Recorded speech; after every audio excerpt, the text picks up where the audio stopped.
Kita akan membaca firman Tuhan dari 1 Korintus pasal 11 ayat 2 sampai dengan ayat 16.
Saudara-saudara terkasih dalam Tuhan, ayat-ayat ini memang sulit dipahami tanpa melihat konteks sejarahnya. Ayat-ayat ini juga pernah ditulis oleh Bung Karno dalam bukunya yang berjudul Sarinah.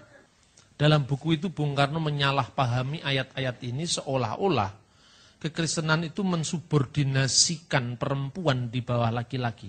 Dan buku yang terkenal yang berjudul Sarinah itu ditulis Bung Karno tahun 1947. Ketika Bung Karno belum poligami. Nah, saat Bung Karno sudah poligami, dia tidak bisa mengangkat lagi tema wanita karena dia tidak konsekuen antara perbuatan dan teorinya. Maka sejak saat itu Bung Karno tidak pernah lagi cerita tentang hak atau emansipasi perempuan dalam pidato-pidatonya. Nah, saudara-saudara, ayat ini tidak bisa dipahami kalau kita tidak melihat konteks sejarah. Misalnya, perempuan harus bertudung. Tanpa mengetahui konteks sejarah, kemudian gerejanya Pak Pendeta Ade Manuhutu mewajibkan perempuan Kristen pakai kerudung. Karena ayat ini dipahami secara harafiah. Padahal kalau dipahami secara harafiah, laki-laki tidak boleh berambut panjang. Padahal Yesus berambut panjang. Dalam pemahaman yang harafiah pula, kemudian orang saksi Yehova setiap menggambar Yesus, Yesus rambutnya cepak kayak militer. Karena ayat ini tidak layak laki-laki berambut panjang. Nah, karena itu membaca Alkitab itu mesti tahu konteks sejarah. Nah, kalau misalnya dipaksakan seperti itu, laki-laki tidak layak kalau berambut panjang. Perempuan harus menudungi kepalanya karena itu kemuliaan malaikat-malaikat.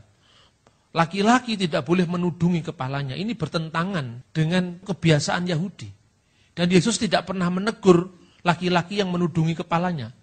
Karena dalam setiap sembahyang, justru laki-laki di Yerusalem harus memakai kipa.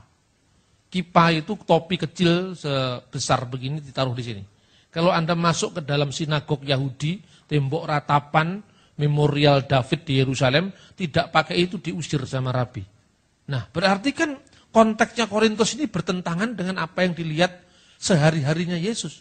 Karena apa? Karena Korintus bukan Yerusalem. Konteks di mana Yesus berkarya dengan konteksnya Paulus berkarya itu berbeda. Soal kerudung misalnya. Di sini kan kerudung soal kewajiban. Sampai Ade Manuhutu mewajibkan pemakaian kerudung. Kerudung itu budaya. Kenapa Paulus menganjurkan pakai kerudung? Tetapi pada ayat terakhir setelah dia berbicara kan kadang-kadang Paulus mengatakan ini bukan dari Tuhan tapi dari aku. Di situ Paulus berbicara tentang konteks di mana dia berkarya. Di mana dia mengatakan kalau hal ini dari aku, bukan dari Tuhan. Dia bisa membedakan. Konteks berkarya itu apabila pelayanan kita jangan sampai menjadi batu sandungan bagi kebudayaan setempat. Dan itu menjadi prinsip kontekstualisasi seluruh perjanjian baru. Apakah dengan demikian wanita yang tidak pakai kerudung itu tidak layak? Itu konteks budaya apa dulu? Kerudung itu asalnya dari mana sih sebetulnya? Kerudung itu bukan dari Islam, bukan. Islam itu datang paling terakhir. Kerudung itu pertama kali muncul pada Undang-Undang Lipit Ishtar. Itu kira-kira tahun 1600 sebelum Masehi. Kemudian masuk lagi dalam Undang-Undang Hammurabi 1400 sebelum Masehi di Mesopotamia. Jadi itu undang-undang zaman guru ya, kira-kira sejaman dengan Musa dan setelah zaman Abraham. Itu sudah ada kerudung.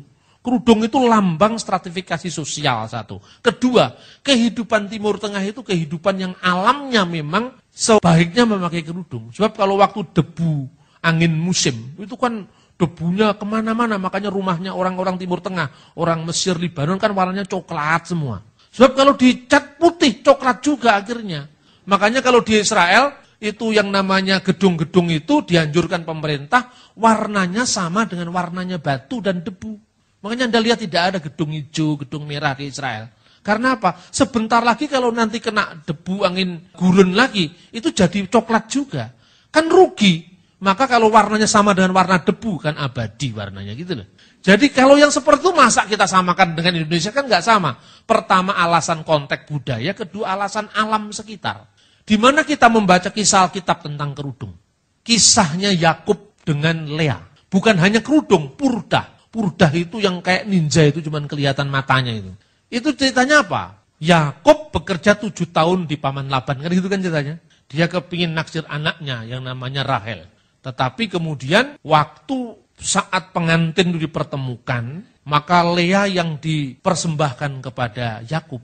Ketika sampai di kemahnya, pada malam itu dibukalah oleh Yakub, loh ternyata kok kakaknya, bukan adiknya. Langsung dia protes ke Laban. Bagaimana mungkin, saya kan menginginkan adiknya. Kenapa kau kasih kakaknya? Terus kemudian Laban menjawab kira-kira kisahnya seperti ini. Kalau ayatnya dibaca, waktunya habis. Nanti dibaca sendiri di kitab Kejadian. Kira-kira kemudian Laban mengatakan, menurut adat kami, seorang adik tidak boleh mendahului kakaknya menikah. Maka ambillah Lea dulu.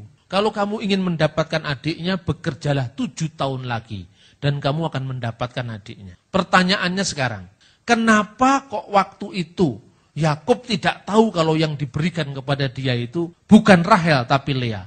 Karena pakai kerudung. Dan kerudung itu hanya kelihatan matanya. Terus kedua, perbedaan adat antara Yakub dan Laban. Menurut adat kami, artinya adatnya orang Israel beda dengan adatnya Laban. Laban itu orang mana? Dia yang dikenal dengan orang Aram. Orang Aram itu ada 2. Aram di antara 2 sungai, namanya dalam bahasa Ibrani Aram Naharayim. Sungai Efrat, sungai Tigris, di sini bangsa Aram itu Mesopotamia, sekarang Irak. Sementara Yakub mewakili Israel. Buktinya apa? Bahasanya berbeda. Tatkala dia mengikat perjanjian antara Laban dan Yakub, Yakub menamai batu tempat di mana menjadi tanda perjanjian itu Galet. Artinya timbunan batu. Tetapi si Laban menamainya dengan bahasa Aram, Zegar Sehaduta. Zegar itu bahasa Aram artinya hajar bahasa Arab. Sehaduta itu bahasa Arabnya as-sahadat. Jadi batu kesaksian. Artinya Yakub punya budaya yang beda dengan Laban. 1. Termasuk Yakub tidak mengenal pemakaian kerudung, Laban memakai kebudayaan yang mengenal kerudung. Kan gitu kan? Kedua, Yakub memakai bahasa yang berbeda dengan Laban. Yakub memakai bahasa Ibrani, Laban memakai bahasa Aram. Jadi lewat love story dari para bapak bangsa ini menunjukkan bahwa kerudung itu masuk pertama kali di kebudayaan Yahudi sejak zaman Yakub. Sebelum itu kerudung tidak dikenal dengan kebudayaan Yahudi.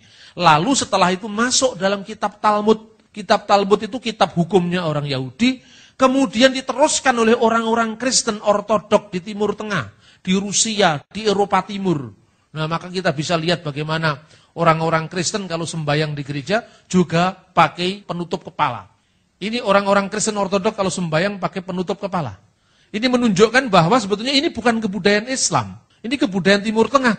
Tetapi orang Kristen yang seperti ini pun kalau di Australia tidak pakai kerudung lagi. Karena kebudayaannya lain. Jadi untuk apa ada Manuhutu harus mewajibkan kerudung? Karena dia tidak tahu konteksnya.